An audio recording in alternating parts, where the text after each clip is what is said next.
Hello, welcome to the unflipped classroom. Normally we'd be watching this in the flipped condition at home and doing the work in the homework here in our classroom. Today, because of Youth Advance, I'm showing you the video in class, and then we will be pulling out our worksheets. So we won't have quite as long for that, and we'll probably bleed into tomorrow. And we'll be solving trig equations today. So let me entertain you with the first one. The trig equations will follow pretty much the same procedure that normal algebraic equations follow. So the first one, 2 sine x minus 1 equals 0, is in your mind. You should think of it as 2x minus 1 equals 0. This is the way it was in algebra land, and now in trig land we have trig functions that hold our variables. So that's the only difference. So I want to get the whole thing here by itself, the trig function with the variable, just like I would have gotten the x by itself in algebra land. So keeping that in mind, let's move the 1 over and divide by 2. And we get sine of x equals 1/2. That's the end of all the algebraic manipulation, and now we just look at the trig circle and ask ourselves, where does sine x equal 1/2? Well, recall in the unit circle, sine is the second coordinate, and we see a second coordinate here of, this is square root of 3, long guy over short guy up is 1/2. And over here we have long guy over short guy up. So we see 1/2 here and here. And those spots are pi over 6 for the first one and 5 pi over 6 for the second one. However, there are an infinite number of answers to this trig equation, because when you think about it in all of its and all of the possible answers and angles, pi over 6 is 1, but then there's the coterminal 1 where we go from 5 pi over 6 and spin around one complete circle. And so that happens also to 5 pi over 6. We can spin around and get another one, and we can spin and spin and spin and get an infinite number of answers. To do that, we are going to write out our answers like this: pi over 6 plus, and then I want the one that is coterminal to that, 2 pi. So I'm going to add 2 pi to pi over 6, and I'm going to do it first. I'm not going to spin it at all, and then I'll spin it once, then I'll spin it twice, then I'll spin it 3 times.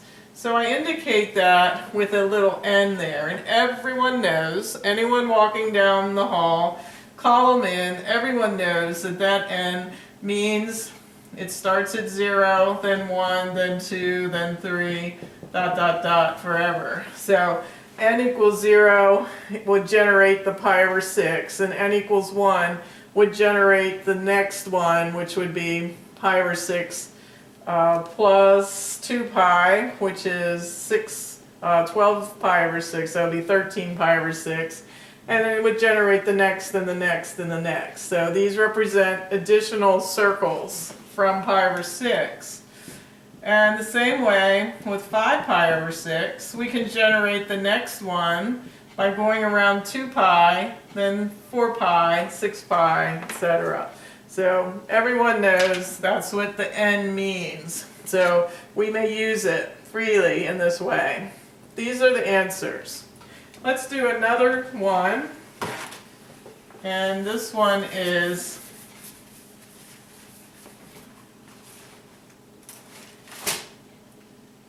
cosecant squared x minus 2 equals 0. So in algebra land, it would have been x squared minus 2 equals 0.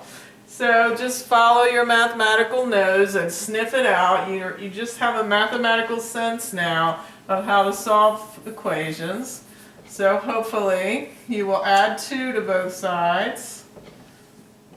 And when you want to go from something squared to the absence of the square, just take the square root of both sides. Recall from algebra that creates both a plus and a minus answer.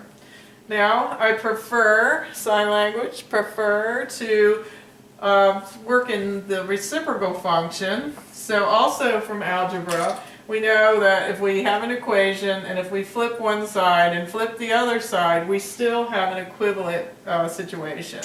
So if I flip cosecant, 1 over cosecant is the sine function, and this becomes 1 over the square root of 2, which rationalizes to square root of 2 over 2.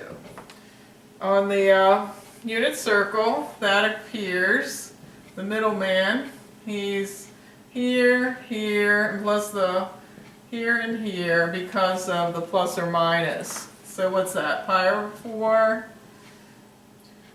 1/4 or 3 pi over 4, 5 pi over 4, and 7 pi over 4. Now each of these has an infinite number of answers because of the circling process. So we can have pi over 4, or we can have a 1 circle plus pi over 4, or 2 circles, or 3, and so forth. So I could say pi over 4 plus 2 pi n, plus 2 pi n, plus 2 pi n, plus 2 pi n, plus 2 pi n. If you do that, I can't mark it wrong because it is right, and that would go against my soul to do that. But I will tell you a better way that I prefer. So let us look at another way we could generate these infinitude of answers in a more concise way. And that would be to take the first one, pi over 4, and notice in this case, it wasn't true in the last case, but these are equidistant from one another. So I can generate all of them from this one by adding how many? Pi. Pi over 2. That's a quarter of the circle, or 90 degrees. Pi over 2. And how many times do I generate it? Well, I'm going to use pi over 2 to get this one. Then I use pi over 2 again to get this one. And then pi over 3, and then a pi over 2 again to get this one, and so forth.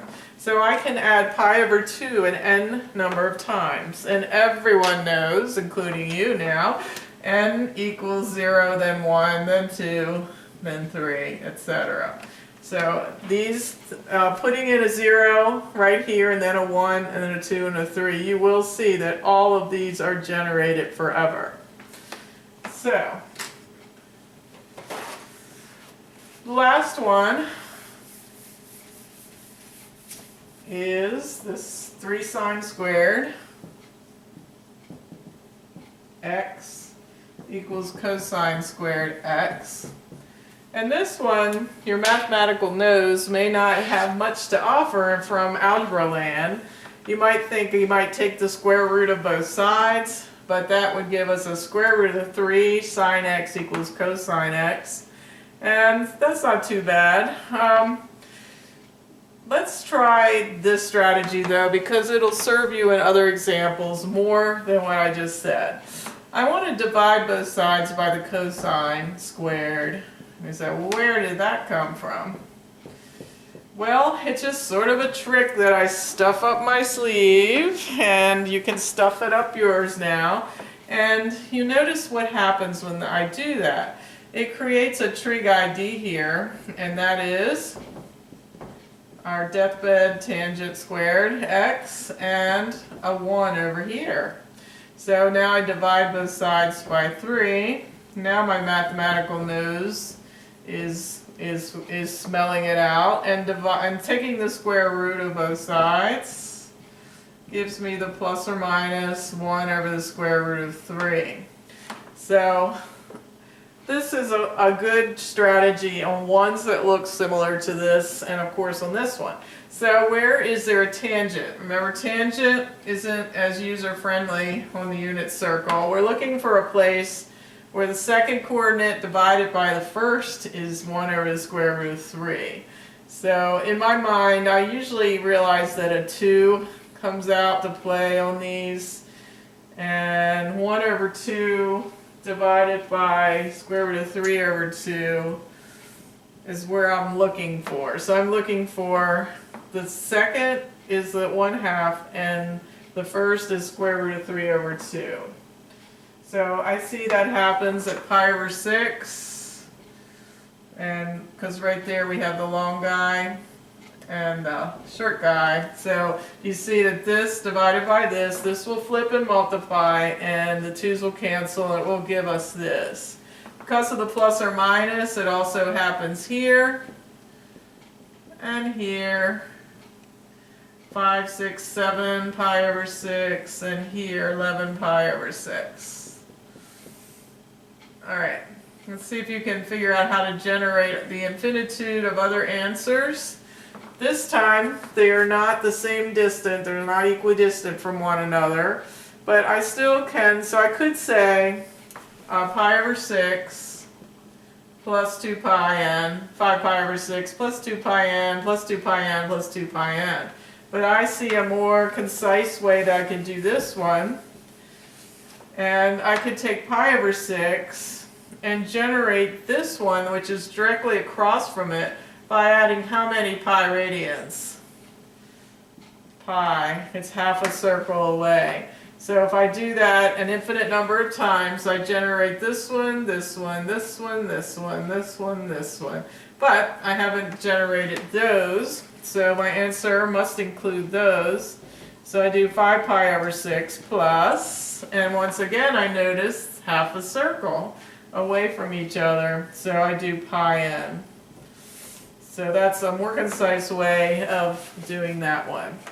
Alright, you'll be handed some classwork shortly, so hopefully this was helpful and clear enough that you will be successful there. Over and out.